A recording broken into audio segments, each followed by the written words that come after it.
The Storm, being the breed he is, German Shepherd, obviously territorial, protective.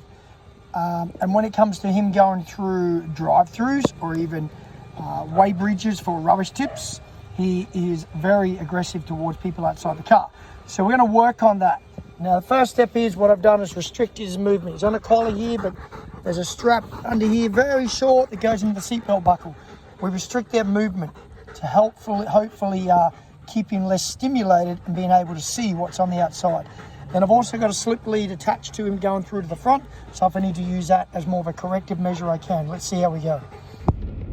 Okay, let's see how we go. This is the first time going through. I haven't done this yet. I'm probably expecting some reactivity, but we'll see how we go. I'm going to ask the guy if I can do a couple of laps, actually, after I drop the rubber shot. Got my lead ready. Don't want to have to use any corrective measures, but I'd say I will have to. I also wouldn't wind the window down. Don't give your dog reason to be more reactive.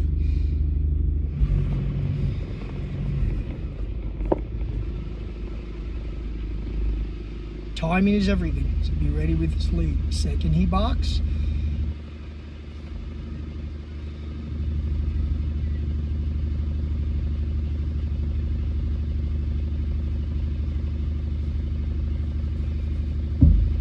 see him up there, looking up. Second he talks. What? No.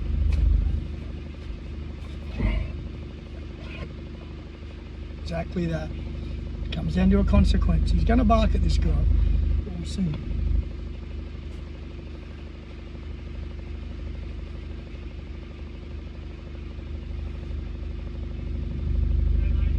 Hey buddy, it's just what's in the back there.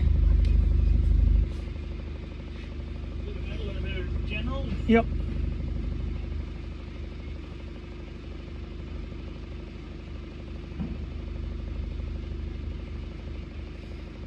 Good boy, buddy. The middle over the back of the big metal pile up against the hill there, please. Yep. And pin number 3, please. Yeah, too easy. Thanks, mate. So that was really, really good. One little correction, and the dog didn't like it. But you know what? Life is tough. We can't have an aggressive dog in the back of the car.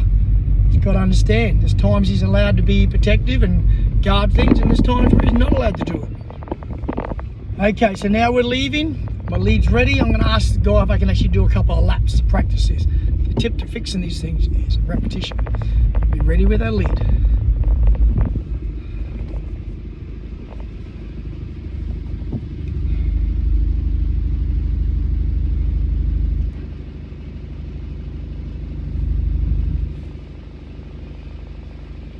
There he is there.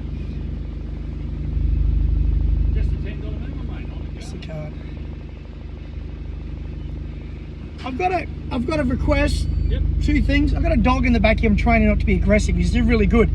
Can I do another lap around? I'm just going to stop, say hi, and drive back around.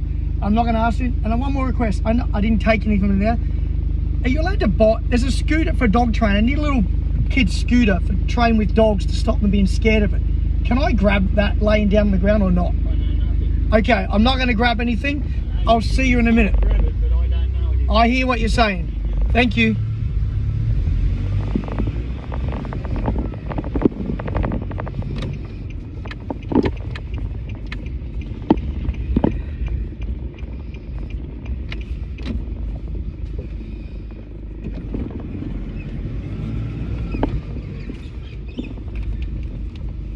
Yeah, I'm training it for an owner. He's restricted. Yep.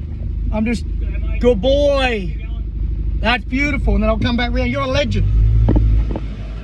Okay, here we go for, what have we done? 1, 2, 3. This is the 4th meeting. Yeah, one little grumble at the start. You can see his ears just over the back of, over there. Where is he? The camera? His ears over there. So the key here is restricting their movement, not allowing them to build their excitement up. If you let a dog sit up, be stimulated, run back and forth, of course you're going to get reactivity, especially with a big, strong German Shepherd. You've got to have an off switch for your dogs, and this is creating that off switch, using this lead and restricting their movement. That is your answer. Going down the road of food, I'm not going to reach for a piece of food and go, good boy for being quiet. We're simply teaching this dog, it is unacceptable to be back in my car and be aggressive towards people outside. And that's it. Unacceptable. And then he learns. Remember, desires and consequences. Dogs desire to be aggressive. Consequence has to outweigh that desire. That is the truth. When it comes to aggression, we have to, it's a strong personality. We're going to match that strong personality with strength to a degree. It's not about being cruel, but it's about setting boundaries in your dog's life. And he's done amazing.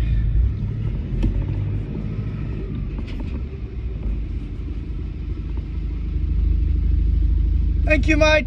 You're a legend. He went great. Yeah, well, the key is, well, big German Shepherd. The key is to restrict their movement so they can't run back and forth. And then there's this on him. He had one bark at you when I come in. Boom, bang. I'm not going to reach back and give treats. It's about what's acceptable and what's not. A bit like being kids. Thanks, mate. Bye. Good boy, Storm. That was awesome.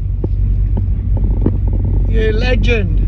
Good boy. And then look, later on you might be able to fade away the equipment, but in the end it doesn't matter if you can't, and he has to stay on the equipment to keep him under control. He is a German Shepherd. They're instinctive animals and they do what they do. Sometimes it's about having equipment association. Certain equipment on a dog makes them realise that you are in control and the dog's not in control. There's other times he can have fun and do what he wants, but I think we'd agree it is not acceptable to be aggressive to people at the rubbish tip or going through McDonald's or whatever it is. That's one thing we can try, maybe going through McDonald's. I don't eat it. Maybe I could go through and get a $6 bottle of water. I don't know, we'll see. Okay, let's see if we can hopefully not give a McDonald's worker a heart attack and buy the world's most expensive water. We're going to get our lead set up and we'll see how we go. Can I just get a bottle of water, please? Anything else? No, that's it, thank you. Thank you. So we have our lead. Now I've got the window down here. I'm going to put it up a little bit because I don't want him to obviously jump out of the car. So I'm going to see how he goes with the first window, with his window up, and we'll see how we go. And then the second window, we might put the window down.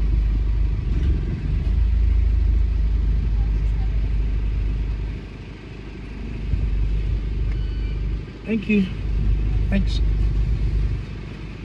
Okay, success there. You guys can't see him. Where is he? His movement's pretty restricted, so you can't really see him. I'm going to put the window down for the next one.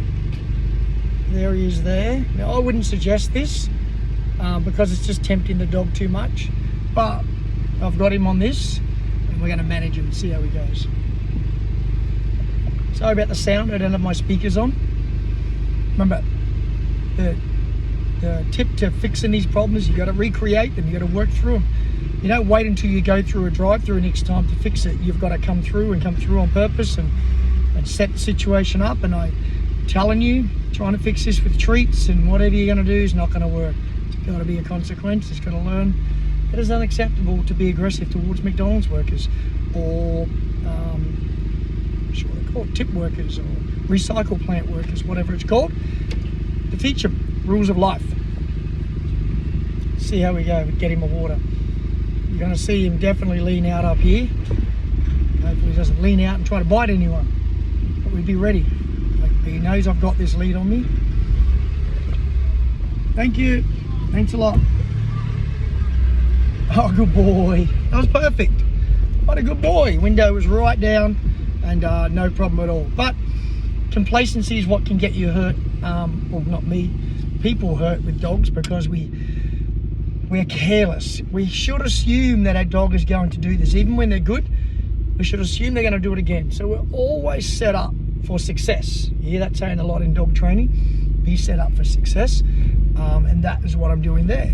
I'm not waiting for Storm to react. Now you notice I didn't give a leave it then.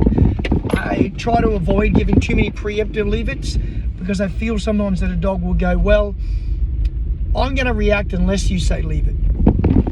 Instead of, I'm never allowed to react. There's a consequence for that reaction. You know what I mean? There's nothing wrong with having a leave it command. You should teach your dog one. But in the end, we want to try and fade it away. Where what I call is we don't want to micromanage our dog. We want to see how many good decisions our dog can make. And then if they don't make a good decision, we can give a leave it then and maybe a correction for that. But however, until then, we try to let them do it themselves. So initially, you'll have to go through the process. Bark at that, you give the leave it, no, don't bark at that. Once you think that they understand what's accepted and what's not, and what they're not meant to leave and what they're not, his head's out the window right now. I wouldn't advise that you ride your dog around like this. I'm only doing it for the training sense of things right now, because it definitely will make them more reactive. You can see his head back there. And I want to expose him and try and work on his training. So, and he did really good. So I'm going to give him a benefit of the doubt. But, you know, I wouldn't go, you see his head there, I wouldn't go doing this through McDonald's and tempting fate. Always, you know, be cautious. He's a big, strong dog, or whatever your dog you have. But like I said, no micromanaging, aiming to let dog make decisions, be set up. That was a slip lead on. His movement's a bit restricted. I think I've got unclipped it now, so I've allowed him more movement. But that is your key, restricting the movement, being preemptive, having the right equipment and consequences. No mucking around. Tell them what's acceptable and what is not acceptable. That's what it comes down to. Yeah, and that's it. If you hopefully got some of this video, and if you have a reactive dog, you can manage your react, because this is a form of reactivity. This is reacting at someone through a drive-through, or any sort of person outside the car. It's a dog taking ownership of a car, being protective, being territorial, dominant, whatever you want to call it. It's not really about dominance, I think it's more about him being territorial and protective, being a German Shepherd. He's like, this is mine, and you're not allowed to come near it. But you as an owner have to teach them what you want them to protect. You don't need to protect my car when I'm in it. I'm okay, and you can bark at the house, and you can't bark at this. You got to set the rules very clear. Storm, you did amazing. You did great, buddy. There he is. Look at that. Look at that. What a good boy. Huh? Good boy. He did really good. See you guys. Bye.